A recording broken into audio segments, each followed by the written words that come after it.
Hello and welcome to पैसा live. हमारे साथ एक बहुत ही खास गेस्ट हमारे साथ आज मौजूद हैं, mister Mukesh Kumar.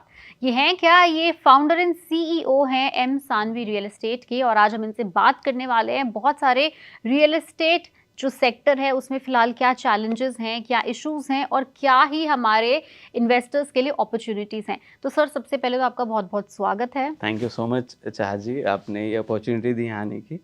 Sir, real estate sector जो है पिछले कुछ टाइम में हमने देखा है एक सडन बूम आया है सेक्टर के अंदर। अगर हम देखेंगे टियर 1 सिटीज़ जो हैं, मेट्रोपॉलिटन सिटीज़ हैं, जैसे आज हम बैठे हैं दिल्ली एनसीआर में, इसके अंदर एक इतना सडन ग्रोथ आया, इतना सडन जंप आया है। इसके पीछे सबसे मुख्य कारण क्या हो सकता है? देखिए, रियल एस्टेट का जो सेक्टर है वो बहुत तेज़ी से ट्रांसफॉर्म हो रहा है। अब मैं बात करूँ सिर्फ मेट्रो सिटीज़ की, तो लोग सिर्फ घर मेट्रो सिटीज़ में ही नहीं खरीद रहे हैं, जबकि वो टायर 2 एंड टायर 3 सिटीज़ में भी मूव कर रहे हैं। और इसका इम्पैक्ट आया है कोविड के बाद, क्योंकि कोविड के बाद क्या हुआ है कि जो लोग अपने घर लौटे हैं वहीं पे घर और प्रॉपर्टी खरीद रहे हैं, और स्पेशली फोकस वो वहाँ कर रहे हैं जहाँ एजुकेशन, हेल्थ केयर, उनको वर्क ऑनलाइन की सुविधा मिले, जिसके कारण जो टायर 2 और टायर 3 सिटीज़ है उसका एक और मेजर रीज़न रहा है, क्योंकि वहाँ पे जो प्रॉपर्टी की कॉस्ट है वो लो है, आरओआई ज़्यादा है, और उनको जो रेंटल यील्ड है वो ज़्यादा मिल जाती है। इन सब के कारण अब सिर्फ लोग मेट्रो में ही नहीं रुक रहे हैं, टायर 2 एंड टायर 3 सिटीज़ की तरफ भी जा रहे हैं, और स्पेशली हुआ है कोविड के बाद। सर, आप इतने साल से इस फील्ड में हैं, मतलब सानवी रियल एस्टेट को भी आपको बनाए काफ़ी साल हो गए हैं। आपने कोई ऐसा चेंज है जो आपने ओवर द टाइम आते देखा कि जैसे पहले के समय में हम कहते थे कि लोग एक उम्र में आते थे तब शायद घर खरीदते थे, अब काफ़ी यंग इंडिविजुअल्स घर खरीदने की ओर बढ़ रहे हैं।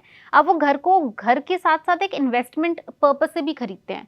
मतलब पहले के समय में आप घर रहने के लिए खरीदते थे, पर्पस अलग था। अब लोग इन्वेस्टमेंट पर्पस से भी रियल एस्टेट में इन्वेस्ट कर रहे हैं और काफ़ी अच्छी मात्रा में कर रहे हैं। बिल्कुल ठीक बात है। ऐसा कोई आपने चेंज देखा हो पिछले कुछ समय में? बिल्कुल देखा है। देखिए, थोड़ा मैं सिंप्लीफाई कर दूंगा जो सुन रहे हैं। शायद आप बात कर रही हैं कि जो जेनजी हैं अभी के और पहले जो थे वो ट्रेडिशनल बायर थे।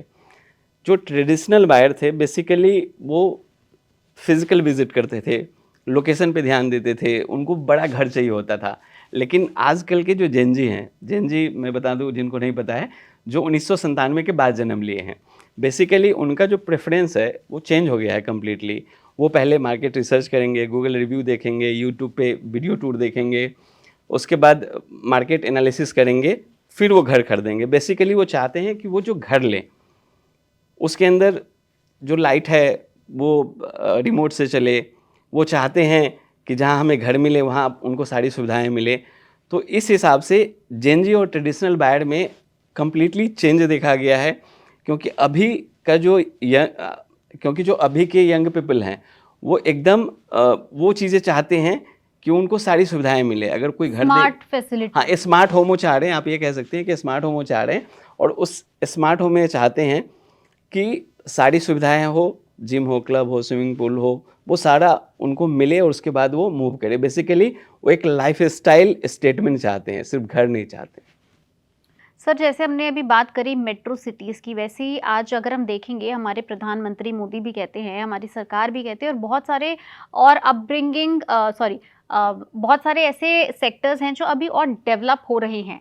अगर हम सिर्फ दिल्ली एनसीआर और मेट्रो सिटीज़ की अलग से बात करें, वो कौन-कौन से सेक्टर्स हैं, कौन-कौन सी सिटीज़ हैं? जैसे हमने सोशल मीडिया पे देखा आजकल अयोध्या के अंदर बहुत रियल एस्टेट का बूम कहा जाता है।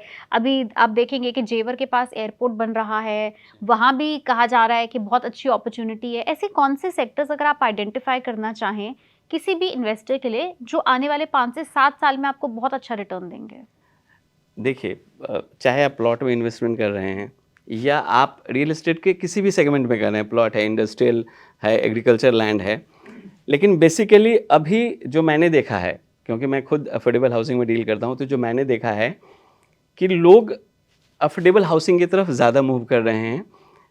जो घर चाहते हैं स्पेशली दिल्ली में, वो चाहते हैं कि यार मेरे पास अगर 1 से 2 लाख रुपए भी है ना, मैं दे के अपना घर ले लूँ, क्योंकि एक तो घर का घर उन्हें मिल रहा है, साथ में प्रॉपर्टी जो एप्रिसिएशन है वो भी उनको मिल रही है, और एक उनकी पहचान बन जाती है दिल्ली में कि उनका खुद का घर हो जाता है। और रियल एस्टेट तो ऐसा सेक्टर है, आप कुछ भी ले लीजिए, आप कहीं भी कुछ भी खरीद लीजिए, प्रॉपर्टी में एप्रिसिएशन ही आएगा, क्योंकि अच्छा जी शायद हम सब जानते हैं जो मुझे सुन रहे हैं, लैंड लिमिटेड है, लेकिन जो पॉपुलेशन है, जो इंसान है, दिन पे दिन बढ़ते जा रहे हैं।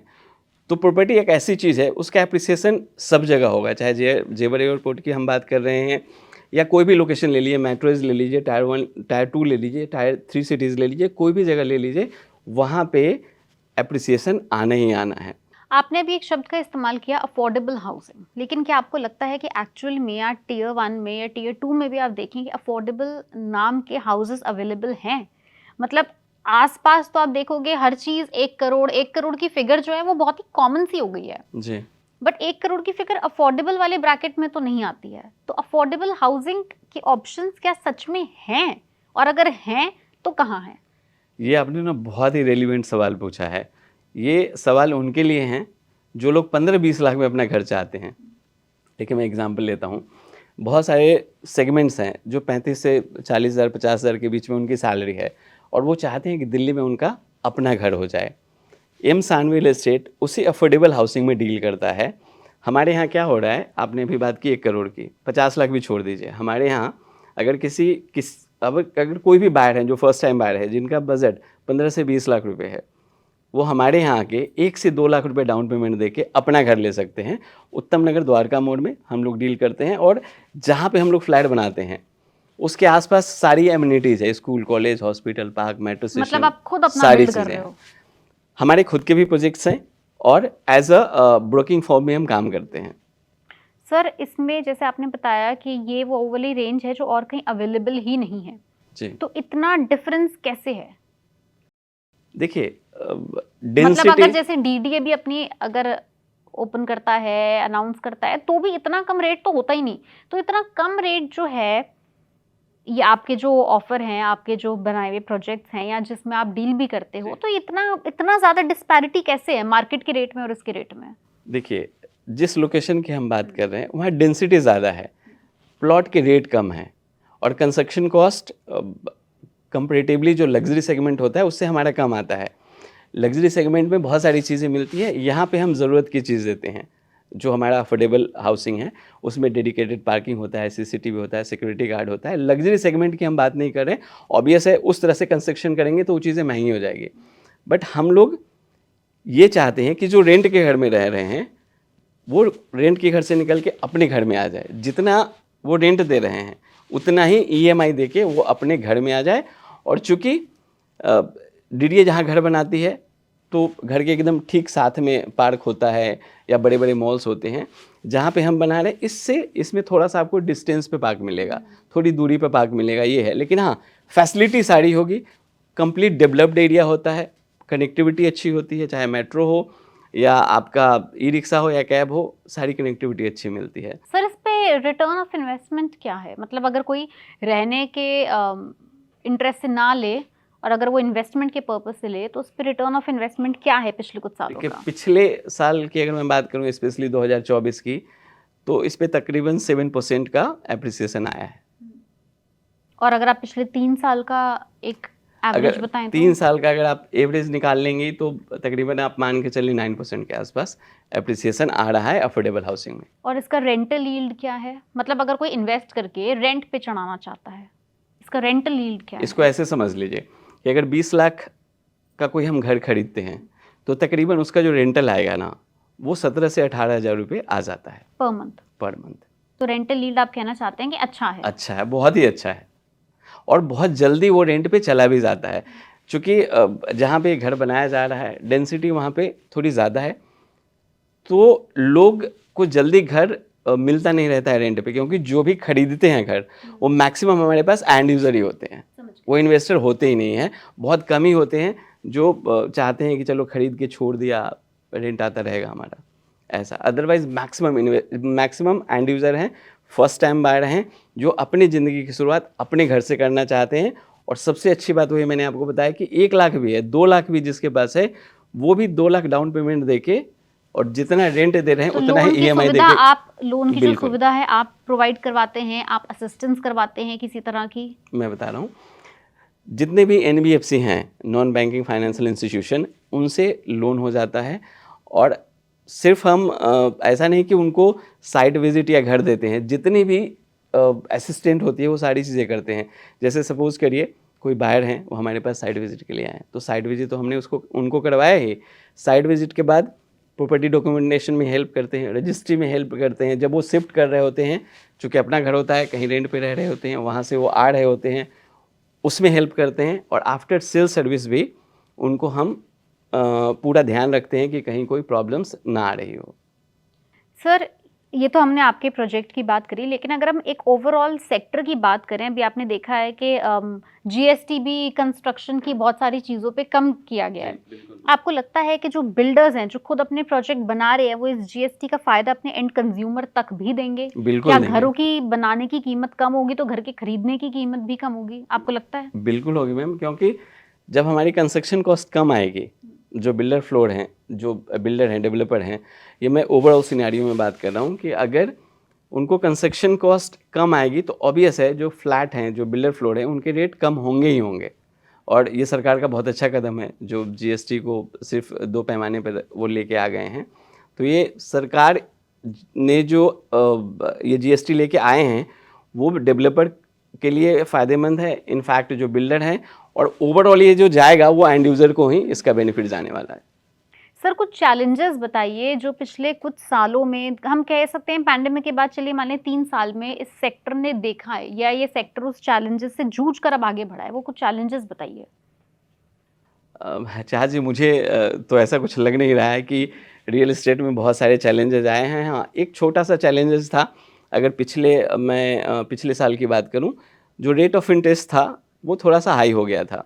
बस एक यही चैलेंजेस थे, बट इसका affordable housing rate of interest यानी होम लोन का रेट ऑफ इंटरेस्ट? हाँ, होम लोन का रेट ऑफ इंटरेस्ट थोड़ा हाई हो गया था। तो लोग ले नहीं पा रहे थे? नहीं, ले पा रहे थे, बट पे नहीं कर पा हाँ, रहे थे, दिक्कत आ रही थी। पे भी कर पा रहे थे। मैं इसमें बता रहा हूँ, जो लग्जरी सेगमेंट था, चूँकि उसमें बहुत ज़्यादा फ़र्क पड़ गया, लोगों की ईएमआई ज़्यादा जाती थी तो रेट ऑफ इंटरेस्ट ज़्यादा लगता था। लेकिन जो अफोर्डेबल हाउसिंग है, फिर से मैं वही बात करूँगा, अफोर्डेबल सेगमेंट पे बहुत बड़ा फ़र्क नहीं आया था।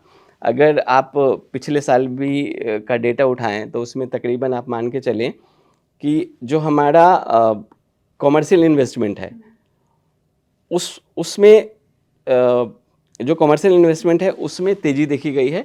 रेजिडेंशियल इन्वेस्टमेंट में ड्यू टू होम लोन का जो रेट ऑफ इंटरेस्ट हाई था, थोड़ी सी गिरावट आई थी। मतलब दोनों का अगर रिटर्न ऑफ इन्वेस्टमेंट देखेंगे तो कमर्शियल का ज़्यादा ज़्यादा रहा है, ऑब्वियस, और एज कम्पेयर टू रेजिडेंशियल। बिल्कुल और सही। अफोर्डेबल और लग्जरी के बीच में अगर हम सेम चीज़ का देखेंगे तो कंपैरिजन करेंगे तो ऑब्वियस है, लोगों का देखिए, हम सब जानते हैं कि मासेस के लिए तो अफोर्डेबल ही हाँ, है। वही मैं बोलने वाला था कि मासेस के लिए अफोर्डेबल ही है, क्योंकि जो हमारी मैक्सिमम पॉपुलेशन है वो, उनकी सैलरी कम होती है, वो लग्जरी घर ले नहीं पाते हैं।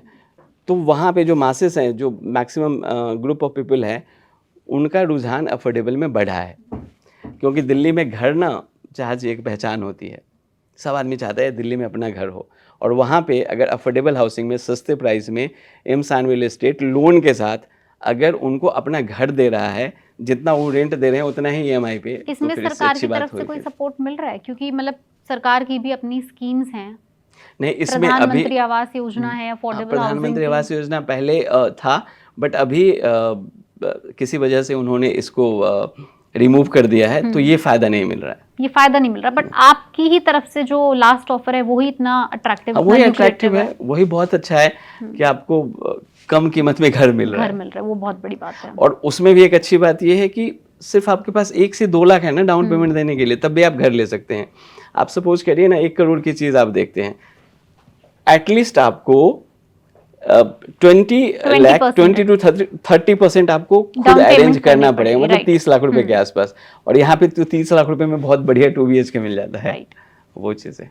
सर, आजकल ना बहुत ज़्यादा ट्रेंड में ये भी आ रहा है, और आई थिंक फ्यूचर की रिक्वायरमेंट भी है, एक तो स्मार्ट होम, एआई टेक्नोलॉजी से बने होम, और एक सस्टेनेबल होम, क्योंकि there is no planet B. तो ये स्मार्ट होम, सस्टेनेबल होम, जब आप अपने घर बनाते हैं, जब आप अपनी टाउनशिप्स बनाते हैं, तो आप इन दोनों एलिमेंट को कैसे नज़र में रखते हैं, कैसे डिज़ाइन करते हुए कैसे अपने ख्याल में रखते हैं? देखिए, अभी आपने बात की एआई की, मैं बता दूं एआई बेसिकली क्या हो रहा है कि एआई आने से जो सेल्स प्रोसेस है, या जो बायर का एक्सपीरियंस है, वो दोनों बहुत ही स्मूथ हो गया है। सस्टेनेबल होम की अगर हम बात करेंगे तो जितनी चीज़ें उस घर में होनी चाहिए, जो सस्टेनेबल होम की परिभाषा होती है, वो सारी चीज़ें हम ऑफर कर रहे हैं। एआई पे मैं थोड़ा बताना चाहूँगा कि एआई जो रियल एस्टेट इंडस्ट्री है इंडिया का, उसके लिए गेम चेंजर साबित हो रहा है। एकदम चेंज कर दिया एआई। बायर के पर्सपेक्टिव से आप देखेंगे तो क्या हो रहा है कि बायर को उनका बजट, लोकेशन प्रेफरेंस, उनकी जो सर्च हिस्ट्री है, उस हिसाब से जो एआई है उनको प्रॉपर्टी रिकमेंड कर देता है। दूसरी तरफ अगर हम बिल्डर और ब्रोकर की बात करें तो इनको भी एआई बहुत हेल्प करता है आपका प्राइस एनालिसिस में, जो डिमांड सप्लाई का डेटा है उसमें, लीड जनरेशन में, जो लोकेशन इनसाइट है उसमें। एक चीज़ और भी मैं जोड़ दूंगा साथ में, वर्चुअल रियलिटी। एआई तो आपने पूछा, वर्चुअल रियलिटी की हम बात करते हैं। वर्चुअल रियलिटी आजकल बहुत ट्रेंड में है।